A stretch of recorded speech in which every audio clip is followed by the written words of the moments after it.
प्रिय शिक्षकांनो आणि माझ्या लाडक्या मित्रमैत्रिणींनो, आज आपण सगळे करणार आहोत एक खूप चांगली वेळ आठवण्यासाठी. त्या बाईचे नाव सावित्रीबाई फुले.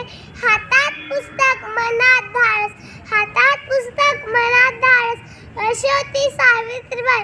मुलींना शिकविणं हेच त्यांचं मोठं स्वप्न, मुलींना शिकवणं हेच त्यांचं मोठं स्वप्न. मित्रांनो, खूप वर्षापूर्वी मुलींना शाळेत जायला परवानगी नव्हती.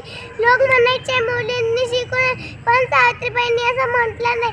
त्या म्हणाल्या मुली शिकतील, त्या रोज शाळेत जायच्या, मुलींना शिकवायच्या. लोक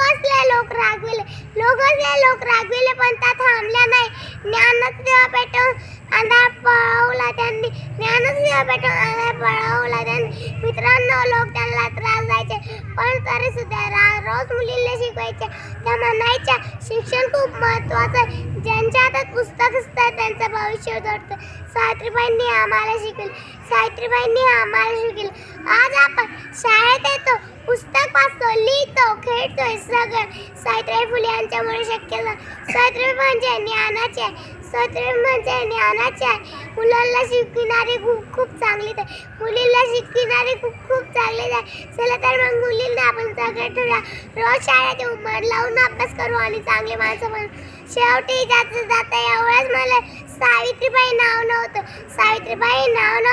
तेव्हा एक विचार होता जो आज प्रत्येक राष्ट्राला शिक्षणाचा उत्तर देतो.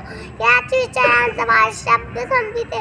क्रांतीज्योती सावित्रीबाई फुले अमर ज्ञानाचे जय जय ज्योती, जय क्रांती. धन्यवाद.